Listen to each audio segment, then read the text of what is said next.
Hi everyone. நம்ம இந்த கிளைமேட்டுக்கு ஏற்ற மாதிரி ஒரு ஸ்பைஸியாக ஒரு சூப் பார்க்கலாம். அதுக்கு மிக்சட் வெஜிடபிள்ஸ் ஆஃப் இன்ட்ரெஸ்ட் எதனால எடுத்துக்கலாம். நான் கேரட், பீன்ஸ், வெண்டைக்காய், கோவக்காய், அப்புறம் அவரைக்காய் எல்லாம் கொஞ்சம் கொஞ்சம் எடுத்திருக்கேன். என்ன வெஜிடபிள்ஸ் போட்டாலும் ஒரு தக்காளி போடணும்.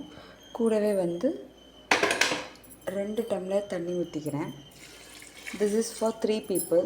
கூடவே நம்ம பெப்பர் ஆட் பண்ணிக்கிறோம். அப்புறம் மல்லிப்பொடி 1 ஸ்பூன்னா சீரகப்பொடி 2 ஸ்பூன் போட்டுக்கலாம். உப்பு அப்புறம் மஞ்சப்பொடி ஆட் பண்ணிக்கலாம். இப்போ ப்ரெஷர் குக் பண்ணணும். இதை விசில் சிம்மில் வச்சு ஒரு 10 மினிட்ஸ் இருந்தால் சூப் ரெடி ஆயிரும். அப்புறம் நல்லா மேஷ் பண்ணி ஃபில்ட்ரு பண்ணி எக்ஸ்ட்ராக்ட் எடுத்துக்கலாம்.